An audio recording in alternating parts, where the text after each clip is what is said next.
You're listening to Trek FM.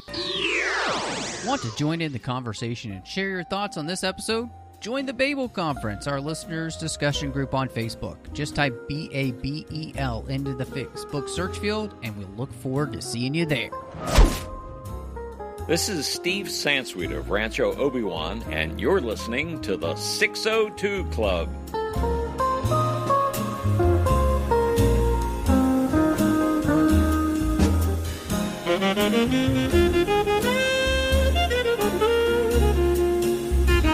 Well, hello and welcome to TFM's Local Watering Hole. I am just one of the hosts here, Matthew Rushing, and so excited to be back with none other than Christy Morris, as we are going to be back in the Marvel Netflix universe. Christy, how you doing?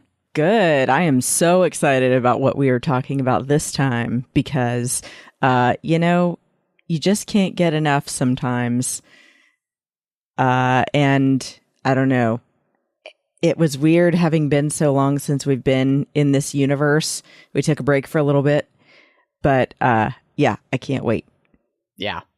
No, I agree. To have been back and talked about Marvel's Netflix series, Daredevil Season 3, and then here to be back in this has been fantastic. And so before we dive into the show and start talking about everything, quick thank you to everyone who is listening. We really appreciate it. Of course, you can always support the show, and we would love you to by following us over on social media at X, Twitter, at the 602 Club. We're on Instagram at the 602 Club TFM. The entire network is on Facebook at facebook.com/TrekFM. You can find us online at trek.fm. You can also find all the different podcasts we're doing there.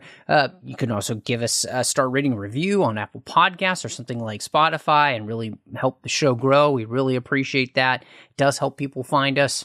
And you can find us over at Patreon at patreon.com/TrekFM and support the network and make sure that all of these shows can keep coming to you each and every week. So, Christy, I just wanted to ask you, because this season came out years ago at this point, and so I wanted to know, did you watch this season like right when it came out there in 2019, or is this the first time you're diving into it? So for me, with The Punisher, I'll rewind a little bit and say my first interest in the character was actually the 2004 movie. Oh, yes, yeah. And then fast forward all the way to this show, my husband and I were watching it as soon as it came out. Pretty much all of the Netflix Marvel shows, except for Iron Fist, we were hooked on. I think that, it's just been really cool seeing this take on the Punisher.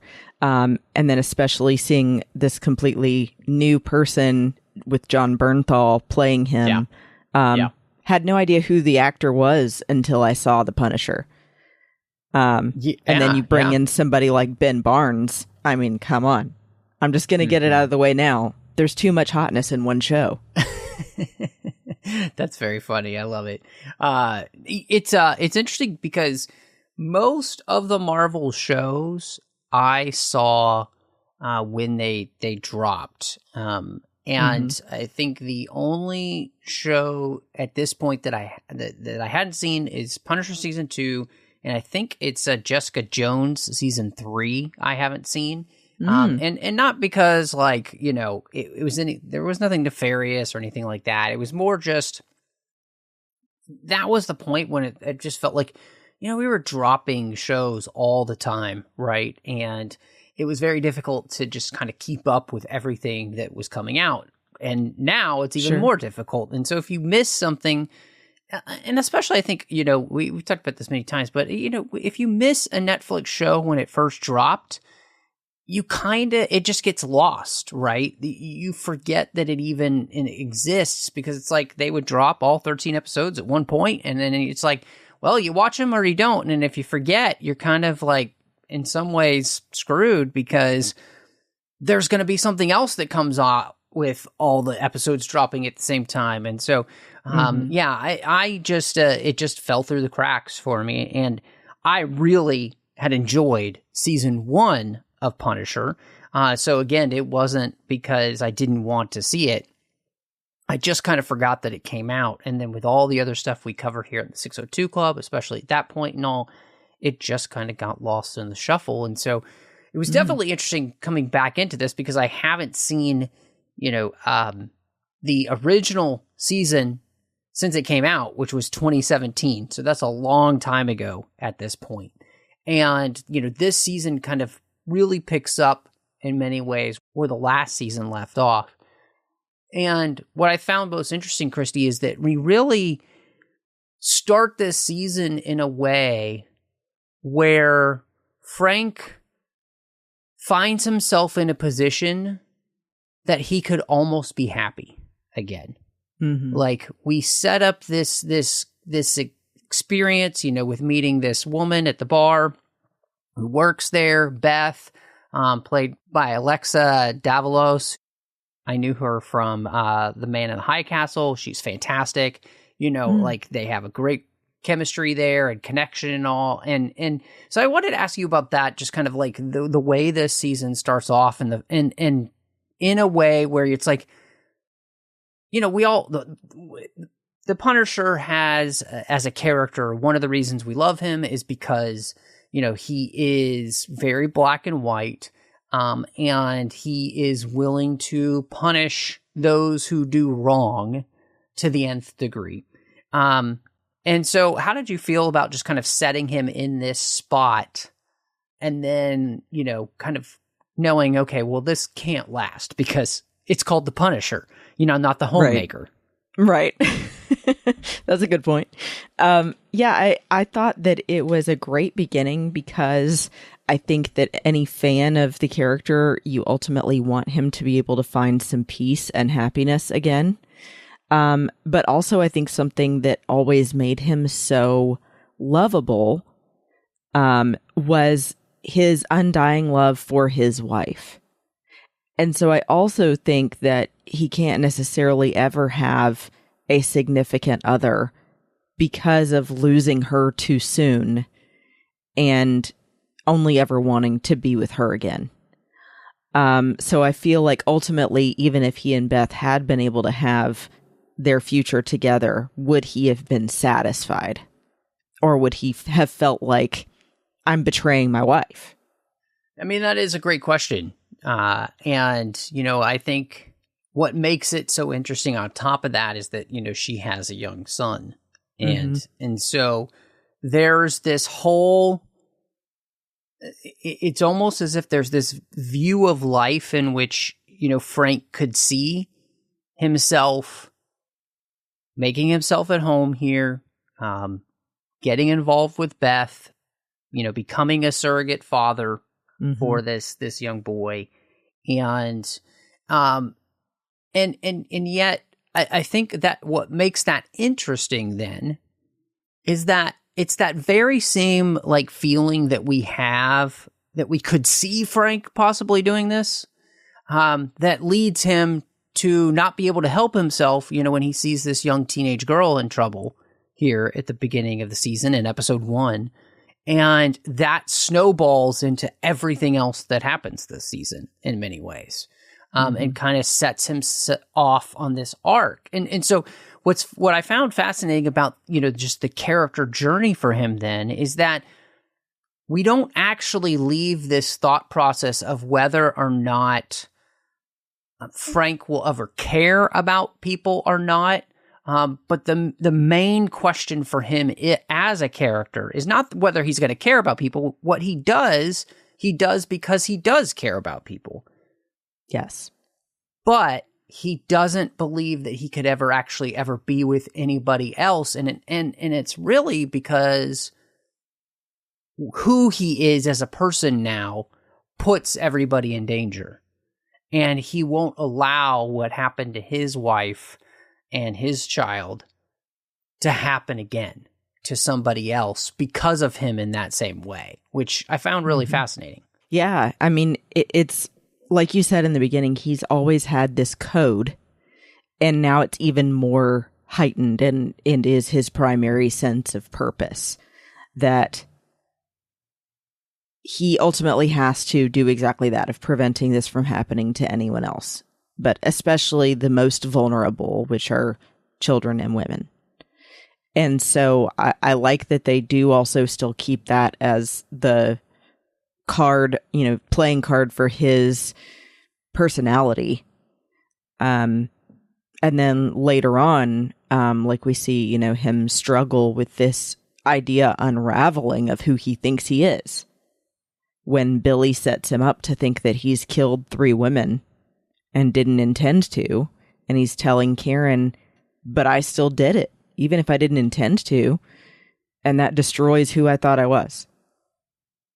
Yeah, I think that's really interesting because, like you just mentioned there, the main then also crux of the storyline for Frank is really about his ability to be able to see himself as the good guy.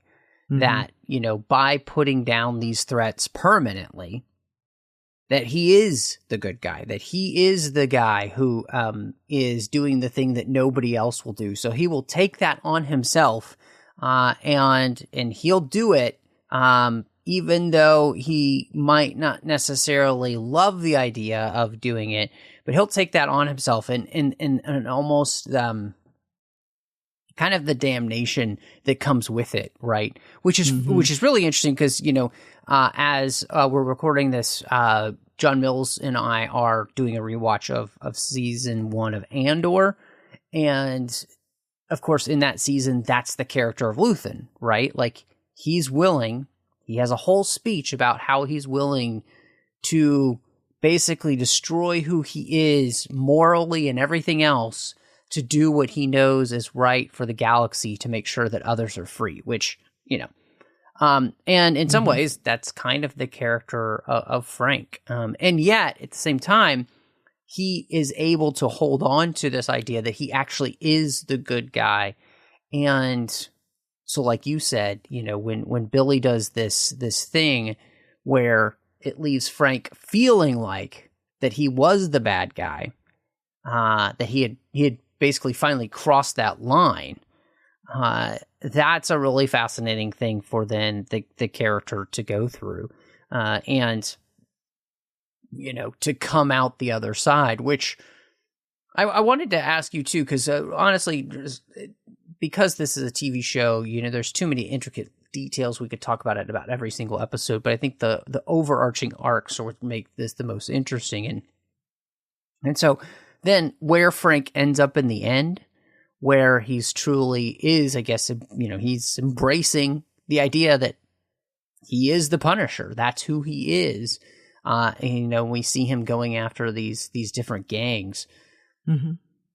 In that end, do you think that possibly something that maybe could have helped that scene a little bit then is,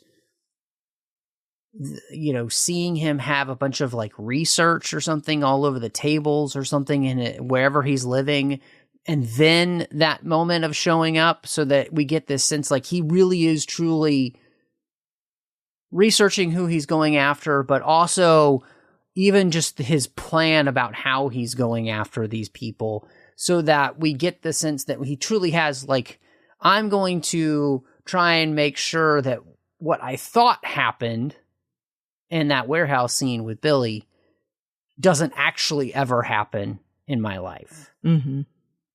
Yeah, I'm glad you pointed that out because that scene did bother me.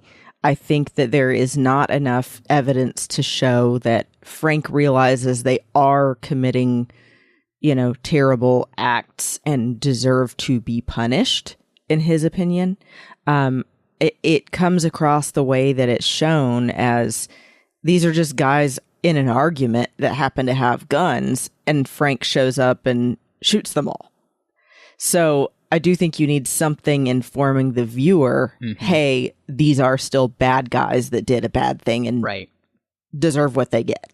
Now, I did get from the scene that they were basically both brought there on false pretenses, thinking that the other had called the meeting.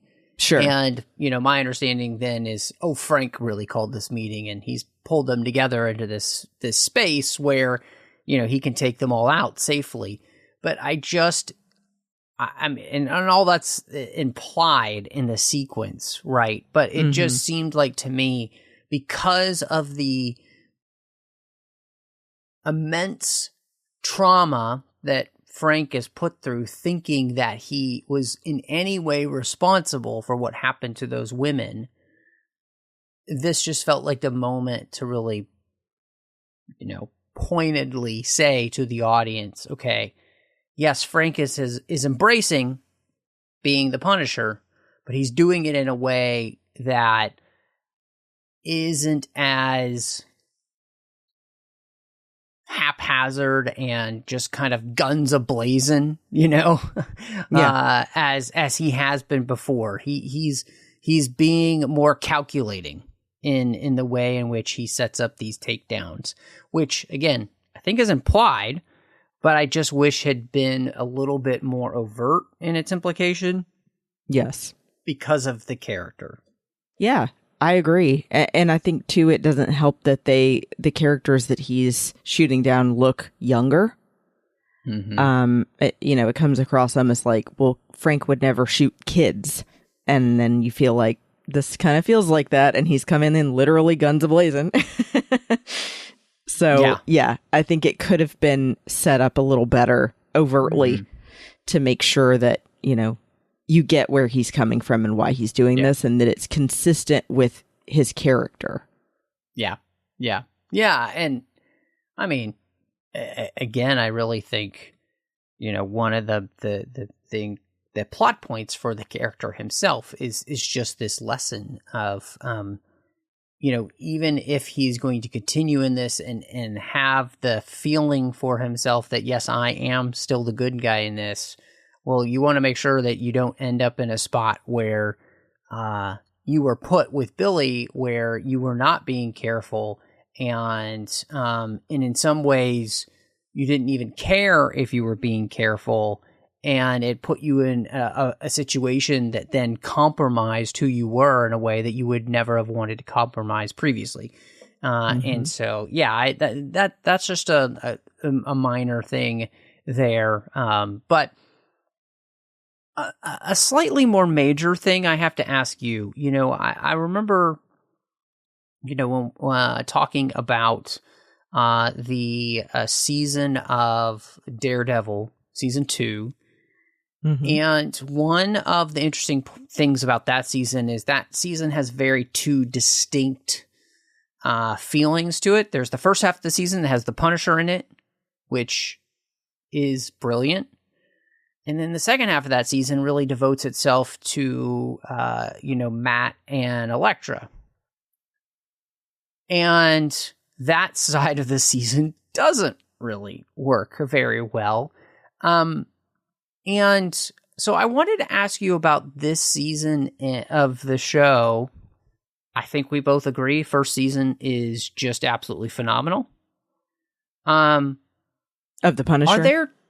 Of Punisher. Are there too many plots in this season that don't really seem to connect for you? Or did you feel like this felt, as cohesive as, say, season 1? I don't feel it was as consistent as season 1. I do think that both plot lines are warranted, but it feels a little clunky in the first couple episodes as far as having both of them. But I think they end up bringing it together, at least for me. I think that the storyline with Amy and the pictures and the Pilgrim is important because she becomes like a surrogate daughter to Frank, and gives him purpose again. And makes him, come out of that idea of, like we said, possibly having that future with Beth and realizing that his ultimate purpose and what makes him content in the world is helping people that can't help themselves, and protecting the innocent. And so I think this gives him purpose again and also makes him feel like he's got a child similar in age to how his daughter would have been. He says that she would have been 15. And and ends up becoming a beautiful story by the end. And then I think you have to revisit the storyline with Billy, because that's where all of this started for Frank. I thought first time ever seeing this season, it was totally mind-blowing that Billy survived the carousel incident from season 1. Yeah. You're definitely led to believe at the end of that season that he died. So, thought it was really cool the way they brought him back, the representation, both physically and emotionally, of the scars with Billy of what Frank did to him. And then this journey of him really not knowing what he's done to deserve this, I think is fascinating. So, yeah, I mean, for me, I think both storylines end up being great. I think it could have gone a little better in the beginning. Yeah, I think, so I think, the plot with Amy specifically, and her relationship with Frank is pivotal to the season. And yet the storyline to which she's a part of with these pictures connected to the Pilgrim, who has this connection to this alt-right group who's behind this U.S. senator, and really this senator's family who is setting him up so that they can continue to gain power behind the scenes in the U.S. and elsewhere. Okay, but I mean, really the point of that story is just the fact that it gives us Amy, which connects him with Frank. And yes, that is really the heart of the season in many ways for Frank, right? But the other part of the season, like you mentioned, with the return of Billy Russo and then this mirroring of Billy with Frank, and it allowing us to kind of ask that question about, is anybody really in the right here? Is there any such thing as right and wrong? To really start asking really big questions, which The Punisher does and all of these Netflix shows do in general. It's great. To me, though, this season doesn't connect very well in the sense that, and you even have this juxtaposition and frustration in this pulling in the season, right? Where it's like, well, Amy needs to be protected, but Frank's guy's like, I gotta go take care of Billy, and then we're gonna come back to this. And it's like, yeah, I feel like this season never really finds a way to make those two stories really merge in a way that makes sense. And so I would have loved for them to have gone back to the drawing board and created a story, because really this feels like two different seasons of Punisher put together. I see that in some ways. And so what I would have loved to have them to do is find a way to basically have the Amy character plugged into the Billy Russo coming back story, in a way that made her pivotal to that, instead of having her be on this all other side of the story that seems to keep taking away from the real point of this season, which is Frank and Billy, right? And that showdown between them. And again, the way in which that helps us as the audience ask some very important questions then about Frank in relation to Billy, right? And so it does feel like to me that this is too many plots, that they needed to find a way to streamline the season, because there were parts of this season, and I'll ask you this, and where I kind of found myself a little bit bored. And part of that was because these two plots weren't connecting as well as I would have wanted to make them both as cohesive and interesting. And part of that is just that I didn't really care about the Pilgrim character, and I didn't really care about this, like, and it was very fashionable at the time, I feel like, to have the alt-right guys be the worst, and it just never really connected, because the reason was because they don't actually really utilize that for any good purposes for the storytelling. Like, right. We're not really kind of diving into that and making it really pivotal. It just kind of feels more like a dig than it does a really important story plot point. And so I don't know if you felt in that way that the season kind of dragged then a little bit. Like it's almost like then there's too many episodes. We don't have to have 13 episodes to actually make this season connect and really be cohesive. Yeah, and I like your idea about merging Amy somehow into Billy's story. That would be an interesting way to see it put together. And I do think that, for one, they don't make anything about the Pilgrim and his family likable and interesting so that you can empathize with them, other than his wife is sick. Yeah, exactly. So then you're at very first glance, you're like, and why do I care? Why am I invested in this family and rooting for them at all? And then also, like you said, they're going into this whole story at the time that maybe was popular to demonize certain groups of people. And I mean, certainly you can see there's plenty of movies throughout time that have shown people are not who they say they are in the name of religion. So it's not like it's never been done before. Yeah. Yeah. But yeah, it just feels unnecessary. And like those things were shoehorned in, and that you could have had Amy's story without all of that. Yeah. Exactly. And I think you just brought up a key point. Like, this is something that we have seen many times. The whole people utilizing religion for their own power instead of for what they actually say they believe.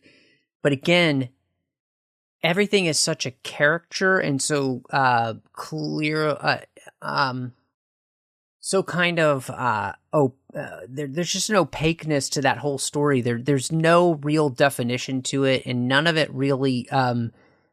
It feels very kind of cookie cutter in that sense. And like stereotypical.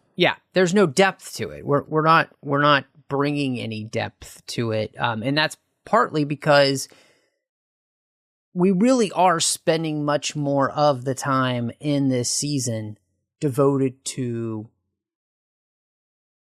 the Billy storyline, which in the end is the more interesting storyline anyway, because it allows us to kind of talk about the muddled morality of the Punisher series in the first place, right? And you really get that, with the Billy and Krista, because there's this kind of complete lack of morality. In fact, their MO seems to be, we live our truth. And, right. And our truth is we want to do what makes us happy regardless of the cost of anyone else. Literally regardless of the cost. So if we have to kill people, if we have to, and I think it really puts on display in some ways that kind of worldview and how dangerous it can be when you actually push that worldview basically as far as it can go. Yeah. Well, and they not only do that, but they're also showing how I liked this look at how complex mental health and severe trauma and PTSD that veterans go through, all of those things woven into this story as well, make it even more interesting to watch. Yeah. Because not only are, both he and the Dr. Dumont going through this lack of morality, but it all starts because, in the same sense that Harley Quinn falls in love with the Joker, she ends up falling for her patient and thinking that she can fix everyone, and still never realizes that you can't. They have to want to change. Yeah. And still thinks, even in the end, after falling out a window another time, that he's coming back for her. I want to ask you, did you feel like really in some ways the season was possibly trying to say that not dealing truthfully about mental illness with people leads people down a worse path than actually a better path, that maybe the best way to deal with this is to lovingly and truthfully help people deal with the reality of their actions and who they are, rather than trying to placate them and basically tell them, hey, it's everybody else's fault, it's not yours, so do whatever you want. Yeah, exactly. The first rule of being a doctor is supposed to be do no harm. And so you're doing harm to your own patient by encouraging their dangerous behaviors. And that's exactly what she does. Yeah, that's a great point. I love the way you said that. Yeah, you're just encouraging their worst behaviors possible. Right. She wasn't at first, but then she's like, well, just don't get caught. Yeah. Well, and then she's encouraging him. Then she is encouraging him, like talking about how good it is for them, because then they'll get to be together. And it's just like, okay, I see what this is. You actually haven't really dealt with your trauma. You've just pushed it all under the rug with therapy speak instead of actually dealing with it. And oh man. And then there's that whole other piece of the, what do you want to, she called it the pain pleasure connection. Oh, yeah. Those people are weird. Do you feel like you needed a cigarette after this? I did feel like I just needed to go outside and smoke a cigar and have some whiskey. And it was a little much. Yeah, it was a little much. Yeah, that's a good way to put it. It's a little much. But see, because then on the other side about this, the interesting morality discussion becomes with the Punisher, and and then with characters like Madani, and then I'm trying to think of Brett Mahoney, the DA, right? The questions that you're dealing with there, and then of course even with his friend Curtis, the possibility then of maybe doing the right thing even if it's not legal. Right, that's kind of where the Punisher lands on that spectrum of muddled morality, and so, and you are kind of then also asking an important question of like, okay, but then who is actually deciding what right and wrong is in these situations? And I find that to be fascinating, because that really is the crux of the question. If there's no objective truth and or morality, then how could we be saying that Billy and Krista are actually wrong? And that is an incredibly fascinating question. I mean, that is the philosophical question, I would say, of, in some ways, since, maybe for the last 50 years, we've really been, I think, wrestling with that. And that's one of the reasons that people like the Punisher comic is because, that's been a bit of philosophy that he has wrestled with, and he has come down on the side of I do the right thing, even if it's not legal. And yet again, the question is, okay, but who's defining what the right thing is? Correct. And I think you have to look at the fact that even in society, ourselves outside of this show, humanity struggles with what should be considered right and wrong sometimes, because, for example, some states in America have the death penalty and some don't. Right. And so we're saying in some cases we think that all killing is wrong, and that even if someone has murdered other people, they themselves don't deserve the death penalty for that crime. And other people or other, states view that differently, and that you deserve what you reap, or you reap what you sow. And so I think we've always struggled with that. And I like that Mahoney even realizes that he's kind of caught in the middle of all of this, and that Madani's answer is, I don't know what you should do with that. I'm just telling you how it is. Yeah. Yeah. Because it's got to be hard being in law enforcement and things are happening around you that are definitely illegal, but you're like, well, Frank did save my life, so maybe I let it slide.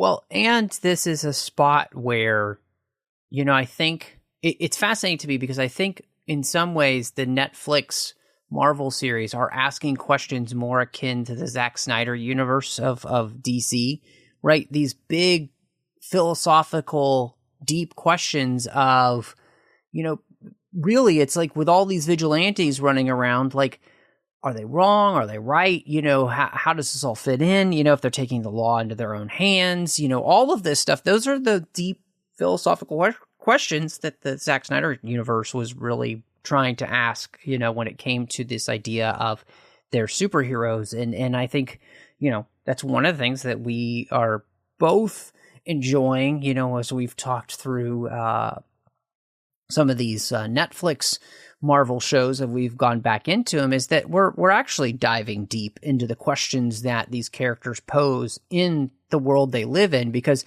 the other part about, this Netflix universe is that it feels very real. It's very down to earth. It's very gritty, and therefore the questions that we're asking because of that feel the same. And so, yeah, I mean, it's kind of nice to be there in that place. Whereas, recently in the last few years, it's felt, I think, very difficult to feel any of those type of questions, from something that has been coming from the MCU itself. And so, I wanted to ask you. Oh, go ahead. And I'm sorry, there was just one other thing I thought of in the moment that I wanted to add, and that was, I do think the most important part of Billy's story arc in this season is about what veterans go through after coming home from war. Because obviously not all veterans actually had to go into combat. Right. But specifically those that have the most violent jobs they have to do, how do they come back home and just act normal and still feel they have purpose? And then also all the ones that have to grapple with their mental health being destroyed. And so I think they also show that there's this fine line that we've seen in reality of veterans that need help and are not finding it and end up turning to crime. Yeah, we've actually had that happen here in Atlanta, unfortunately. And so I think that's an important topic that they show here about how Billy morphed into what he is. And that whole question of, back to your point of right and wrong, Curtis saying, I think Billy was always a messed up human being and war only made it worse. Yeah, exactly. No, I mean, I think it really is.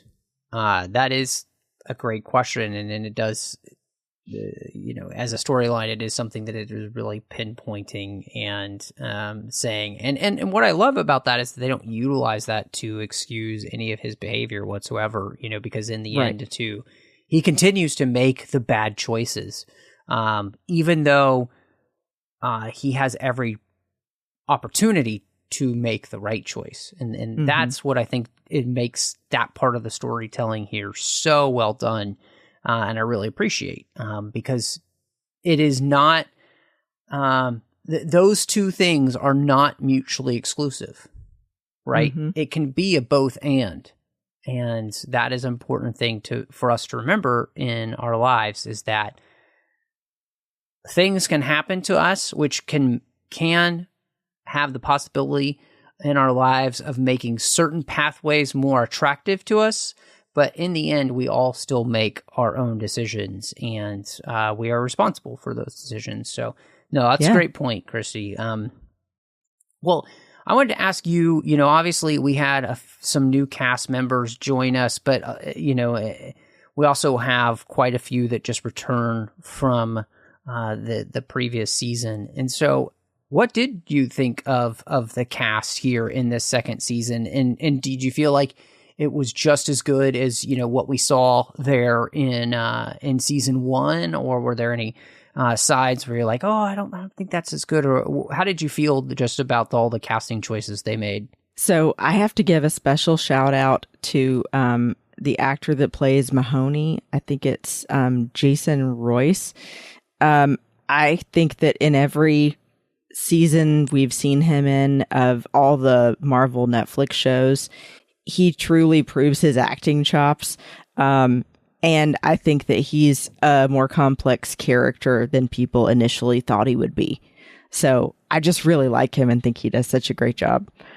And then also really liked the actress that played the psychologist, Floriana Lima, who plays Dr. Krista Dumont. I think initially she kind of brings you in slowly, but then the more you see her character turn happen with Billy, it gets more and more creepy.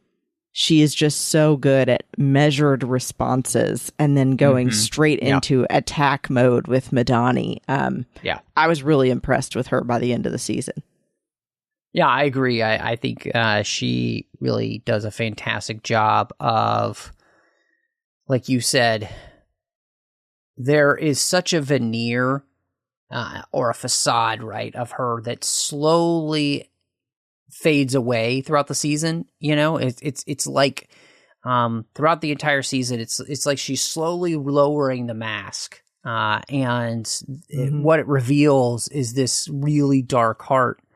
And I think you're absolutely right. It's actually really great. She does such a good job. Great casting there. One of the things too, I think that can happen is when you cast a teenager, you can be hit or miss. But I think Georgia Wingham, who plays Amy, is great. I think she does a fantastic job. And part of that, too, is that, she has to stand up to Barenthal. She's in all these scenes with him, right? And I mean, Barenthal is such an incredibly intense actor. Yeah. And so therefore, if you're not bringing it the same way he does, it is going to be very clear on screen. And I think she does such a good job. And then, as we've talked about, one of the beauties of that then is the way in which their relationship plays out in the season. And it really, it has him come kind of face to face with himself, but it allows him to have that softer side and realize that softer side actually still does exist in him. I think that's, so with on top of Beth allowing him to have that, Amy allows him to have that, and everybody else in this season is just really fantastic.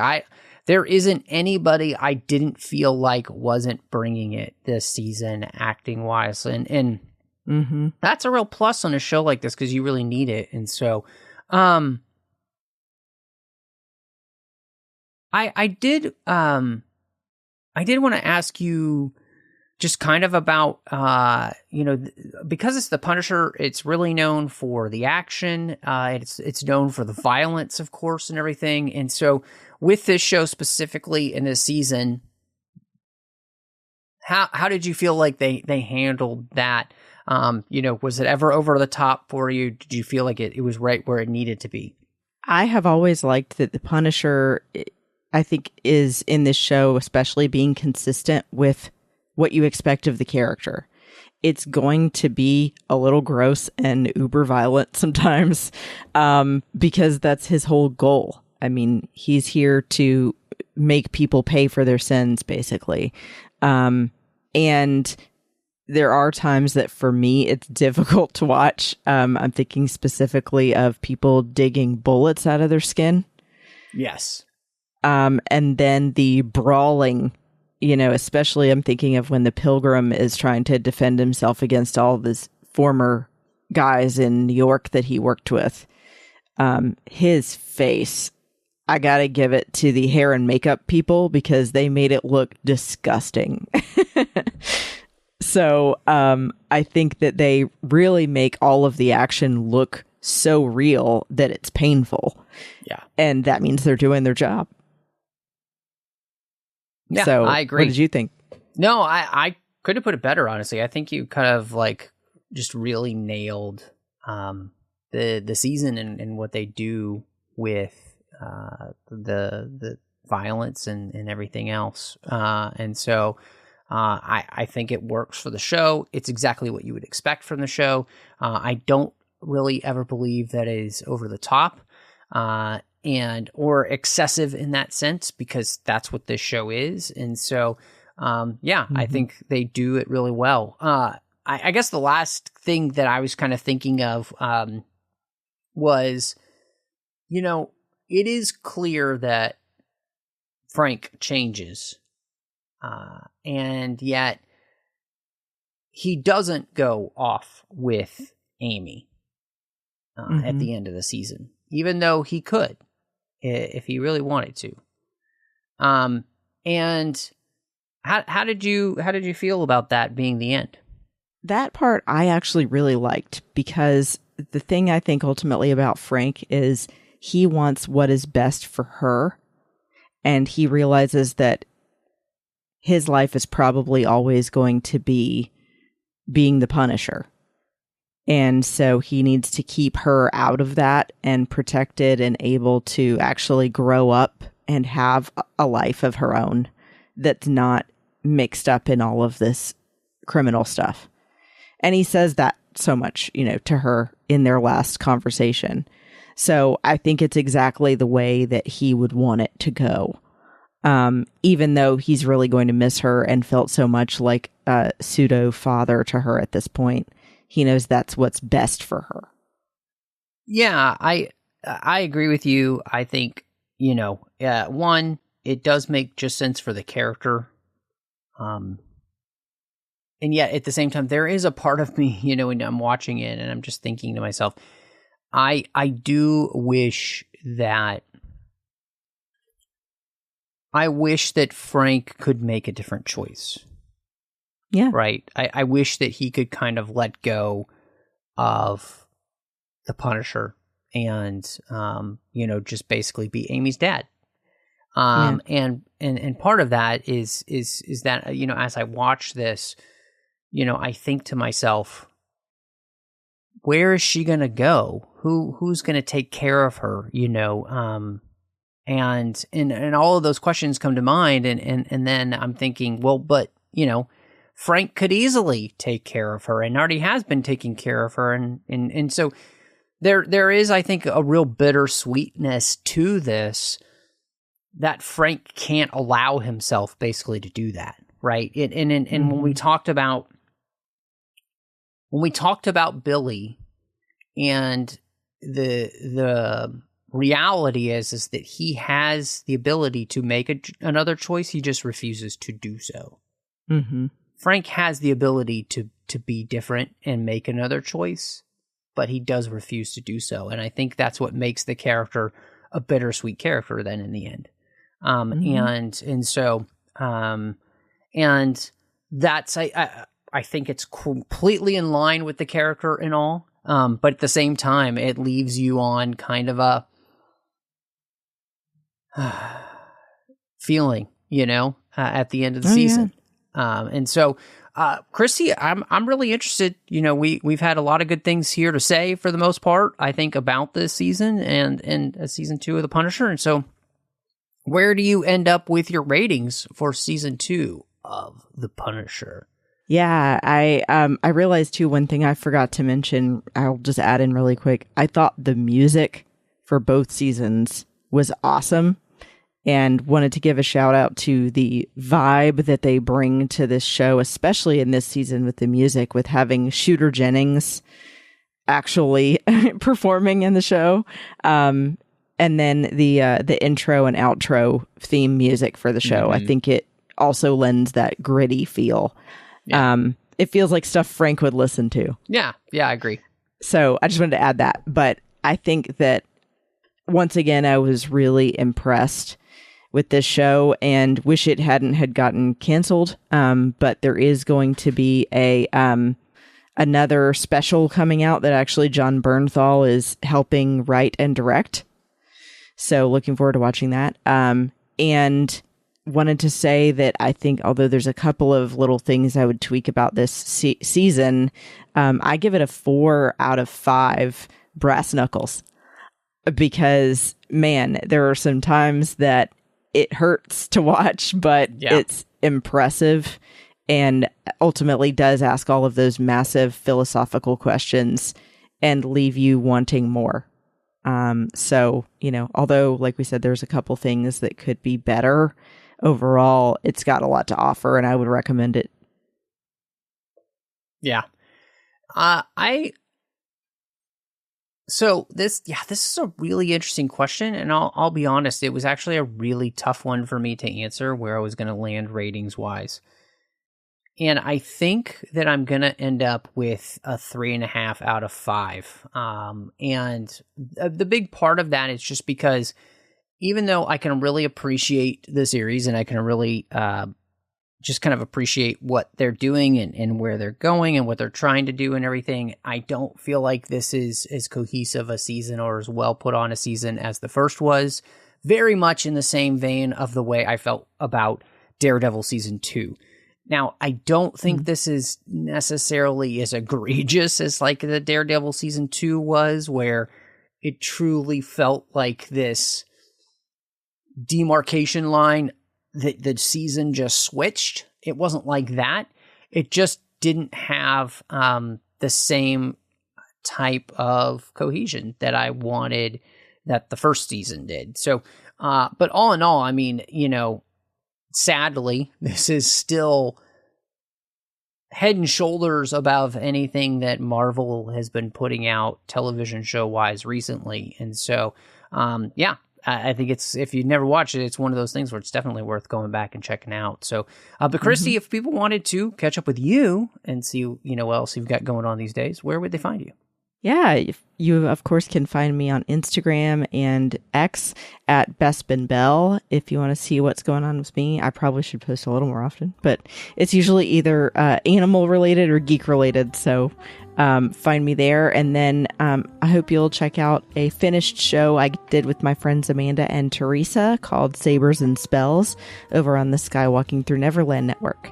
And what about you? Yeah, you can find me all over social media under the name Matt Rushing02. Of course, here on the network outside 602 Club, talking about all of these other great shows, Star Trek related with Chris Jones. So I hope you'll check those out. We have a lot of fun on Warp 5, Artificial Tango, Saddle Up, The Orb, as well as To the Journey. So yeah, check out all of those. Of course, you can also find me over on the Nerd Party Network with a couple of shows. One with the great John Mills talking about Star Wars each and every week. And then on Owl Post with Drea Kaufman talking about every single chapter of the Harry Potter series. But thank you so much for joining us. And y'all come back now, you hear?